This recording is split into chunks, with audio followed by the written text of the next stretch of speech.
வணக்கம். இன்றைய செய்திகள். சேலத்தில் சுற்றுலாத்துறை அமைச்சர் ராஜேந்திரனுக்கு நெருக்கமானவர்களின் வீடுகளில் வருமான வரித்துறையினர் தொடர்ந்து விசாரணை மட்டுமின்றி சோதனைகளிலும் ஈடுபட்டு வருகின்றனர். இதனால் சேலத்தில் பரபரப்பு ஏற்பட்டுள்ளது. சேலத்தில் சுற்றுலாத்துறை அமைச்சர் ராஜேந்திரன் போட்டியிடும் சேலம் வடக்கு தொகுதியில் பணம் பதுக்கி வைக்கப்பட்டிருப்பதாக வருமான வரித்துறை மற்றும் தேர்தல் பறக்கும் படையினருக்கு தகவல் கிடைத்தது. அதன் பேரில் கண்ணங்குறிச்சி திமுக பேரூர் கழக செயலாளர்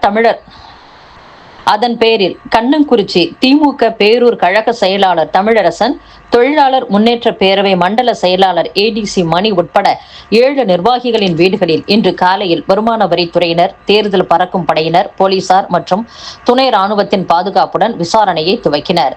மேலும் அவர்களின் வீடுகள், அவர்களுக்கு சொந்தமான வர்த்தக கட்டடங்களிலும் சோதனை நடத்தப்பட்டது. மேலும் வாழப்பாடியைச் சேர்ந்த ரியல் எஸ்டேட் அதிபர் மூலம் 40 கோடி ரூபாய்க்கு சேலை, கொலுசு உள்ளிட்ட பொருட்கள் வடக்கு தொகுதிக்கு விநியோகம் செய்யப்பட்டதாக எழுந்த புகார் குறித்தும் வருமான வரித்துறை அதிகாரிகள் அமைச்சருக்கு நெருக்கமானவரிடம் விசாரணை நடத்தி வருகின்றனர்.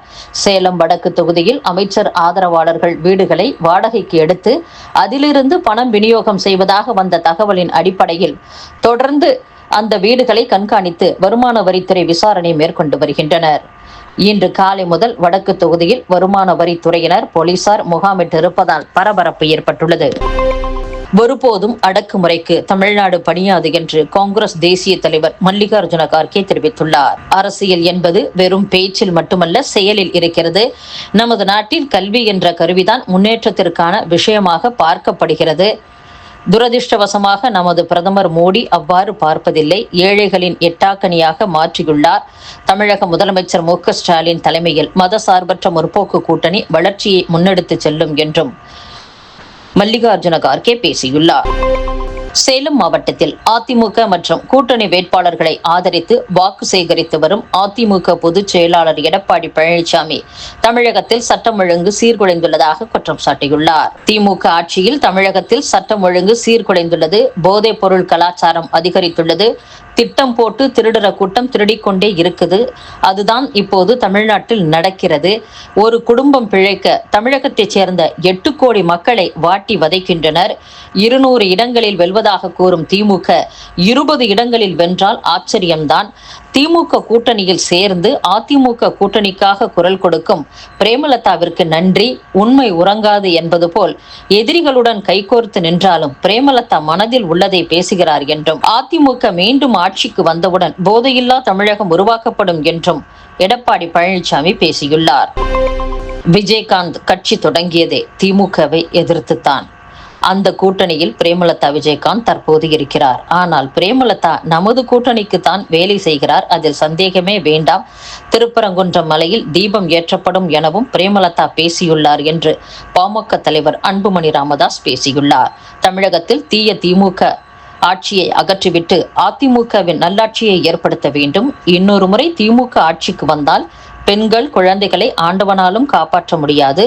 திமுகவின் தோல்விகளும் துரோகங்களும் மோசடிகளும் உலக வரைபடத்தின் பரப்பளவை விட நீளமானவை என்றும், தாய்மார்களே, பெண்களே, பெற்றோர்களே, திமுகவிற்கு ஓட்டு போடாதீர்கள், ஒரு ஓட்டு கூட திமுகவுக்கு போடக்கூடாது என தாய்மார்களின் பாதம் தொட்டு கேட்கிறேன். பெண்களுக்கு பாதுகாப்பு கொடுக்க முடியாத திமுக ஆட்சியை தூக்கி வீசுங்கள். தபால் வாக்கு செலுத்திய 90% பேர் அதிமுகவுக்கு வாக்களித்திருப்பதாக தகவல் வெளியாகியுள்ளது. அதிமுக கூட்டணி 200 இடங்களுக்கு மேல் வெற்றி பெற்று மக்களின் பேராதரவுடன் ஆட்சி அமைக்கும் என்றும் அன்புமணி ராமதாஸ் பேசியுள்ளார். எடப்பாடி பழனிசாமி அடுத்த ஜென்மத்தில் குஜராத்தில் பிறந்து கொள்ளட்டும் என்று திமுக எம்பி கனிமொழி பேசியுள்ளார். எதிர்க்கட்சி தலைவர் சேலத்தில் பிரச்சாரம் செய்த போது, அடுத்த ஜென்மத்தில் மனிதனாக பிறக்கக்கூடிய வாய்ப்பு கிடைத்தால் நான் இந்த தமிழ்நாட்டில் ஏதாவது ஒரு குடும்பத்தில் பிறக்க ஆசைப்படுகிறேன் என்று பேசியுள்ளார்.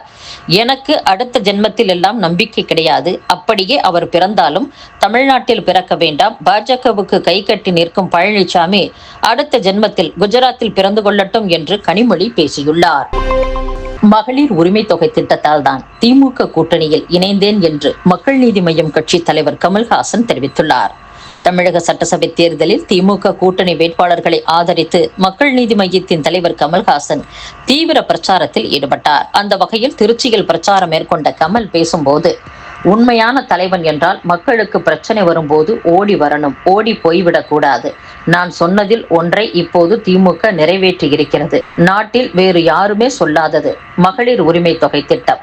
நல்ல ஐடியாவாக இருக்கிறதா? எங்கு இருந்து வந்தாலும் எடுத்துக்கலாம் என்று சொல்லும் பெருந்தன்மை இருக்கிறதா? அதுதான் 15 கட்சிகளையும் ஒருங்கிணைத்து இன்று ஒரு கூட்டணியாக வைத்திருக்க முடிகிறது. அந்த பெருந்தன்மையை பார்த்துத்தான் நானும் முடிவு செய்தேன் திமுக கூட்டணியில் இணைந்தேன் என்று கமல் பேசியுள்ளார். இத்துடன் செய்திகள் நிறைவடைகின்றன. மீண்டும் நாளை சந்திப்போம். வணக்கம்.